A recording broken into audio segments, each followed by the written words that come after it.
សង្គ្រាម5ថ្ងៃថៃមិនអស់ចិត្តថៃ21ថ្ងៃទៀតពេលនោះគឺកងទ័ពព្យាយាមប្រយុទ្ធថ្នាក់ដឹកនាំរៀបចំយុទ្ធសាស្ត្រឯប្រជាពលរដ្ឋគឺចង់បានសន្តិភាពហេតុអីក៏ឆាប់ភ្លេចម្លេះបងប្អូនសង្គ្រាមនៅលើទឹកដីខ្មែរបើមិនអោយខ្ទេចលើទឹកដីខ្មែរតើឲ្យខ្ទេចលើទឹកដីសៀមមែនទេគ្រាន់តែពាក្យថាឈ្លានពានណាហេតុអ្វីក៏គ្មានអ្នកយល់អញ្ចឹងការឈ្លានពានណាគឺមានការខូចខាតតិចឬមួយក៏ច្រើនតាមទំហំនៃសង្គ្រាមនេះហាត្រឹមតែសង្គ្រាមទប់ទល់ទេបងប្អូនចាបើសិនជាសង្គ្រាមត្រង់ទាយធំខ្ញុំអត់ហ៊ានសម័យទេបងប្អូនមើលតែប្រទេសសេរីនឹងការសារជាឧទាហរណ៍ទៅបានហើយបងប្អូនហើយការពីសង្គ្រាម5ថ្ងៃថៃឬមួយក៏សៀមនេះវាព្យាយាមដុតឲ្យមានសង្គ្រាមលើកទី2ហើយរដ្ឋាភិបាលរបស់យើងគឺលោកបានព្យាយាមខ្លាំងណាស់អត់ចង់ឲ្យមានកើតឡើងទេប៉ុន្តែបងប្អូនហើយភ្លើងចម្បាំងមួយចំនួនណាគឺព្យាយាមដុតឲ្យបន្តមានសង្គ្រាមអីចឹងទៅនាំគ្នាលើករឿងភ្នំទ្របភូមិជោគជ័យឬមួយក៏ព្រៃច័ន្ទយកមករីគុណឲ្យជន់បលិចដល់ពេលចឹងទៅធ្វើឲ្យរដ្ឋាភិបាលរបស់យើងនេះគឺទ្រាំរហូតតតែប្រជាពលរដ្ឋនឹងជ្រុលសៅហើយទៅឆ្លើយតបជុំទី2តែម្ដងចំនួន21ថ្ងៃដូចបងប្អូនបានដឹងចឹងរួចឲ្យបងប្អូនសាកសម័យទៅតើនរណាខ្លះចង់ឲ្យបញ្ចប់សង្គ្រាមមួយវិញទៀតបងប្អូននៅក្នុងពេលឥឡូវនេះគឺសង្គ្រាមមិនទាន់បានបញ្ចប់ជាស្ថាពរទេបងប្អូនចាមានត្រឹមតែបទឈប់បាញ់គឺយើងជ្រើសរើសបន្តដោះស្រាយតាមសន្តិវិធី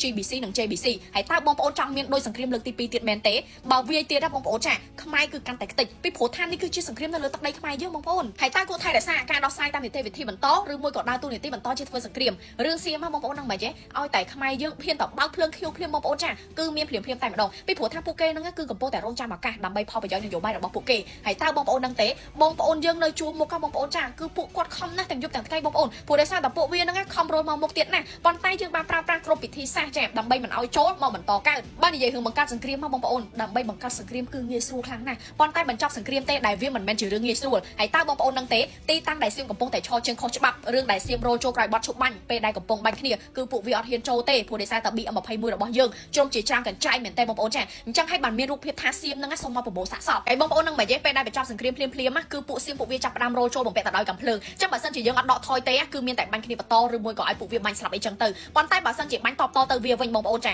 គឺនឹងបន្តសង្គ្រាមភ្លាមតែម្ដងអញ្ចឹងចង់សួរថាអញ្ចេះតើសង្គ្រាមពេលណាទើបអាចបញ្ចប់បានហើយតើពាក្យបងប្អូនចង់បានសន្តិភាពដូចម៉ោងនេះដែរឬទេបងប្អូនចារួចគេក៏មិនមែនធ្វើសង្គ្រាមនៅត្រឹមព្រំដែនដែរបងប្អូនឬមួយក៏ហោះចូលត្រឹមនឹងដែរពីព្រោះថាមួយខែនេះគឺអាចប្រែទៅជាសង្គ្រាមត្រង់ទាធំបាត់ទៅហើយអញ្ចឹងត្រង់ចំណុចនេះចង់ឲ្យបងប្អូនទាំងអស់គ្នាយល់ទាំងអស់គ្នាណាបងប្អូនណាមិនមែនពួកអាជ្រុលនិយមនៅក្រៅស្រុកនឹងពួកវាមករួមសក់ទុកឬមួយក៏មកគ្រោះថ្នាក់អីជាមួយនឹងបងប្អូនយើងទេបងប្អូនគេថាយើងខ្សោយឲ្យគេកាត់មើលទៅធ្វើសង្គ្រាមនៅលើទឹកដីខ្មែរតើឲ្យខ្ទេចដល់ណាគេដូចមិនដេចដែលហៅថាសង្គ្រាមឈ្លានពានមួយវិញទៀតបងប្អូនការយកជំរឿឲ្យមានបទឈប់បាញ់មិនមែនយើងចាញ់ទេបងប្អូនណាប៉ុន្តែការពារអាយុជីវិតកងទ័ពការពារអាយុជីវិតប្រជាពលរដ្ឋប្រជាជនជាពិសេសហ្នឹងគឺមិនឲ្យខ្មែរយើងខូចខាតកាន់តែច្រើនជាងហ្នឹងអញ្ចឹងសូមបងប្អូនទាំងអស់គ្នាដឹងនិងពិចារណាណាបងប្អូនណាឲ្យការដោះស្រាយតាមនីតិវិធីខ្មែរយើងនៅតែបន្តអញ្ចឹងហើយខ្មែរយើងមិនដែលបោះបង់ការទៀមទាទេបងប្អូនតែខាងគេទេបងប្អូនណាគឺសូមការពន្យាពេលឲ្យតែចប់ការបោះឆ្នោតតែម្ដងហើយជាក់ស្ដែងរដ្ឋាភិបាលរបស់យើងលោកក៏បានប្តឹងទៅប្រព័ន្ធតុលាការអន្តរជាតិជាច្រើនដែរបងប្អូនចាអញ្ចឹងដូចដែលខ្ញុំតែងតែជំរាបជូនប្រាប់បងប្អូនអញ្ចឹងពេលដែលរដ្ឋាភិបាលសៀមថ្មីចាឡើងការអំណាចថ្មីមកគឺគ្មានជំរឿអ្វីក្រៅពីមកដោះស្រាយជាមួយនឹងខ្មែរយើងទេបងប្អូន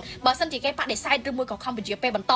មានន័យថាគឺជាការប្រឈមមុខជាមួយនឹងមហាអំណាចធំដែលចេញមកអន្តរាគមន៍នឹងត្រូវដោះស្រាយតាមនីតិវិធីតាមប្រព័ន្ធតុលាការអន្តរជាតិអីចឹងទៅប៉ុន្តែនៅក្នុងពេលឥឡូវនេះពួកវាអាចឆ្លៀតពេលពន្យាបានដោយសារតែបានលេសជាតិស្ថិតនៅក្នុងពេលបោះឆ្នោតជាចុងក្រោយបងប្អូនណាត្រូវតែជឿទុកចិត្តទៅលើរដ្ឋាភិបាលជឿទុកចិត្តទៅលើថ្នាក់ដឹកនាំគ្រប់ជាន់ថ្នាក់ដើម្បីយើង